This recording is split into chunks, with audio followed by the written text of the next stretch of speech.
We watched Leviticus. Two teenage boys must escape a violent entity that takes the form of the person they desire the most, each other. It's only about 88 minutes, and it's worth noting that it is the directorial debut of Adrian Chiarella. Honestly, I think this is pretty good. It does a great job of setting everything up. It's got a super compelling first half.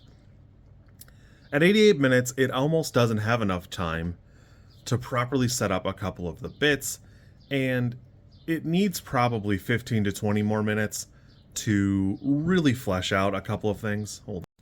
Most notably, I think the chemistry between the two leads is really good and really stands out. I think it does an excellent job portraying that. Unfortunately, the movie never really gives itself the time to fully explore much of anything. It certainly presents them in exactly the light it means to, but later, when there's ambiguity as to whether the entity could be one character or another, it's almost always the entity. There are only, I think, 2 instances where it's super tense and it could go either way, and that's really unfortunate because if the movie were a little bit longer, it could stand to have that presented a little bit more often, and sometimes be more of a 50-50. I think it deserves it. Unfortunately, it's super easy to find the places to cut because it's wrapped up as an allegory for conversion therapy, in that it's a scathing indictment. Conversion therapy only turns gay people into dead or traumatized people. And I think that's correct. I think it's true. So that said, you could probably cut the priest. I like the priest. I think it's a really cool presence. I think it's an interesting character. But unfortunately, you don't really get enough of him to merit it. It's not really justified.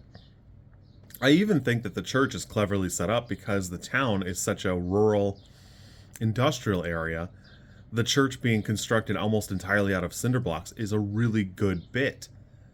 If you get a chance to watch it, look at the way the church is set up because it's the only thing that's so sparse. Even the school is at least painted, but not the church. The church is just this dry, drab, poorly lit, tiny soundstage.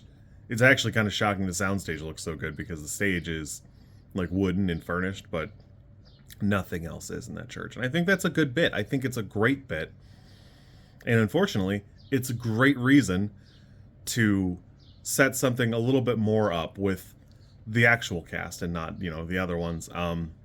At some point they go and pursue somebody who had the same entity, and that never really goes anywhere. So, it just kind of is what it is.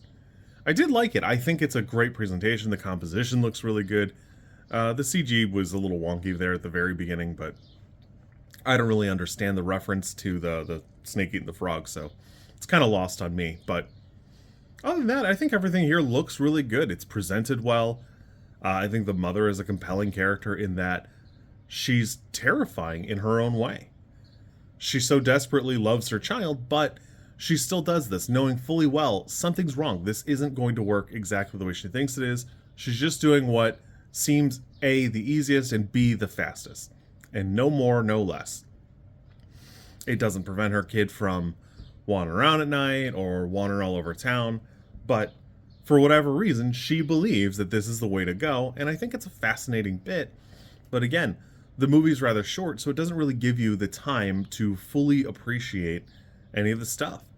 Bathroom scene is fantastic, and again, the real unfortunate bit is it could stand to be a little bit longer. I even like there's a character, a sister of one of the victims. I even like how her character is presented because it's completely different from what you're expecting, completely changes right away. I had a good time with this. I think it's a great job. It's really promising for Adrian because, again, this is his directorial debut. He's got a couple shorts and a couple episodes of some shows. I think we'll see a lot of cool stuff out of him, and I'm looking forward to that. I think that'll be cool. If you get a chance, it's worth looking at some of the trivia where he did a lot of work to make sure that the two leads had chemistry, and I'm guessing that it's more common for them to either have chemistry or not and then just go rather than actually building it. And man, it really shows they've got a lot of great chemistry, and it really does work for the movie. Hopefully we'll see more from him soon. This for me is probably a 5. It does a great job. It's a super compelling premise and concept.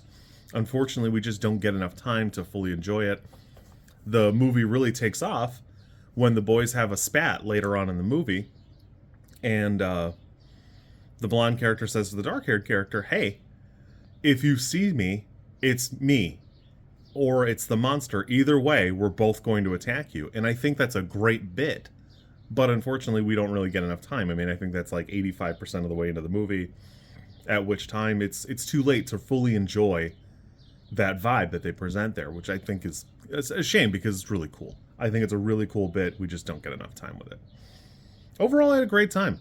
I will say, I think it's terrible to name both a child and a character name. Infuriating.